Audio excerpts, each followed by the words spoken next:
quelle est la première chose à faire lorsque tu lances un business? La première chose, selon moi, c'est de savoir où sont tes clients, donc savoir comment les contacter.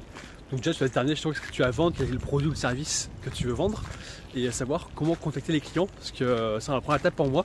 Parce que si jamais tu as un super service, mais quand tu n'as pas de moyen d'aller contacter les personnes à qui tu veux le vendre, bah, du coup ça sert à rien, c'est un peu des efforts faits en vain. Et pour ça, il y a plusieurs stratégies. Donc toujours le truc qui marche bien en ce moment, c'est les réseaux sociaux, parce qu'il y a le fait de faire des vidéos. Et l'avantage, c'est qu'avec les vidéos, tu as plein d'algorithmes à dire sur les plateformes comme Facebook, comme YouTube. Ce qui veut dire qu'en fait, les personnes qui sont intéressées par ce que tu dis, naturellement, l'algorithme va leur pousser justement ces vidéos-là. Du coup, tu vas pouvoir les contacter directement. Tu peux aussi faire des recherches justement de mots-clés, on va dire, de savoir qu'est-ce que les gens qui ont le problème que tu résous tapent sur Internet. Comme ça, tu peux faire des vidéos en fonction de ça, répondre à ces différentes questions. Ce qui fait que tu pourras attirer ces différentes personnes. C'est un peu la même logique que ce qu'il y avait justement avec les sites avant, on va dire avec ce qu'on appelle le SEO, donc c'était le fait d'avoir des mots-clés spécifiques sur ces sites ou sur ces boutiques par exemple, sur des produits physiques.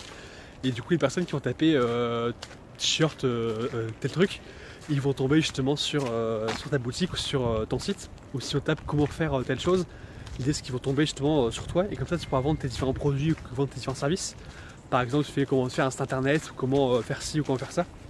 Les gens intéressés pourront tomber là-dessus. Sinon, l'autre chose que tu peux faire, qui est beaucoup plus rapide, c'est justement d'aller prospecter par toi-même. Donc moi, ce que je faisais justement quand je travaillais en tant que salarié, l'idée c'est que j'allais chercher justement les contacts d'autres entreprises, donc j'étais vraiment dans du B2B pour faire du service. Et l'idée c'est que j'allais prendre justement les différents numéros de téléphone des entreprises autour de moi afin de les appeler.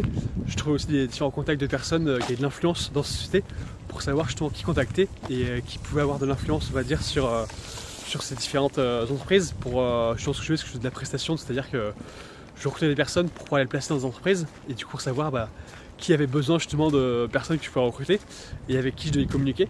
Et pour ça en fait je passais ma journée on va dire à faire la prospection au téléphone. Donc j'avais le numéro, je devais passer on va dire le secrétariat pour avoir la personne en direct, parce que là c'était pas des personnes qui ciblent directement, et après faire en sorte toujours de décrocher des rendez-vous, me présenter, et comme ça je pouvais avoir justement la contact avec les personnes et je pouvais aller leur vendre directement nos services.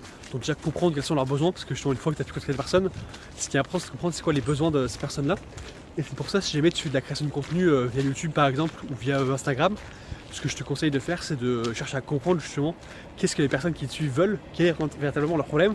Parce qu'en général on a tendance à se dire on fait un peu une conjecture pour dire je pense que les gens ils ont besoin de ça, mais en fait c'est pas toujours, ça peut être un peu loin de la réalité, parce qu'en fait on peut citer des personnes qui n'ont pas forcément les mêmes problèmes que nous on a dans la vie, parce que souvent ce que je te conseille de faire c'est de résoudre un problème que toi tu as déjà résolu dans la vie et que potentiellement il y a plein de gens qui peuvent avoir ces mêmes problèmes. Et l'idée c'est que une fois que tu as pu identifier ça, tu peux ne pas taper 100% juste à chaque fois. Du coup ce que je te conseille de faire c'est justement créer du contenu en fonction de ça, et après essayer de contacter justement les différentes personnes qui te suivent pour voir quelles sont les différentes choses justement qu'ils peuvent avoir comme problème, pourquoi ils suivent, quel est leur problème. Et une fois que tu auras identifié ce problème là, du coup tu pourras créer un service ou un produit qui correspond justement à leurs besoins, et là faire beaucoup plus de ventes parce que tu auras justement identifié quel est le point de douleur des personnes qui vont te suivre et de quoi ils ont besoin, et tu auras réussi à leur donner. Donc c'est ça qui est important, justement construire une audience pour après leur délivrer justement ton produit ou ton service en fonction de ce qu'ils ont besoin. Mais du coup la première étape c'est de savoir justement à qui vendre, savoir comment les contacter. Et du coup il y a vraiment deux stratégies, c'est ça qu'il faut en retenir. C'est que si jamais tu veux être rapide, faut faire de la prospection, donc tu peux soit faire ça au téléphone en trouvant un numéro, ça marche beaucoup mieux sur du B2B, donc business to business, c'est-à-dire vendre à des entreprises, parce qu'en général là on laisse nos contacts donc sur les différents sites internet des personnes, ou tu peux dans les mentions légales par exemple pour les emails, voir le numéro de téléphone, comme ça tu peux directement aller les prospecter. Et là si tu as besoin d'argent rapidement c'est beaucoup plus rapide, mais malheureusement ça prend un peu plus de temps, un peu plus d'efforts justement pour aller les contacter, soit par email, par DM sur les réseaux sociaux, ou sinon par appel.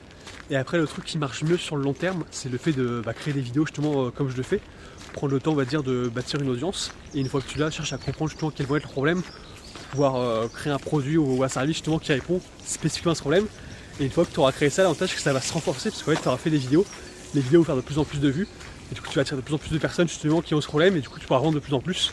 Donc tu auras un système qui est beaucoup plus stable et un business qui est beaucoup plus stable. Mais l'idée, ce que je te recommande, c'est de cumuler les deux justement, faire à la fois on va dire, si tu as besoin d'argent rapidement on va dire, aller faire de la prospection soit par DM, soit par appel, soit par email, ça marche également, pour avoir tes premiers clients si tu as besoin d'argent rapidement, pour tester aussi un truc qui marche. Et une fois que tu as pu faire ça, tu peux te lancer aussi en parallèle sur les réseaux sociaux, parce que tu as besoin de faire les deux, justement, cumuler les deux.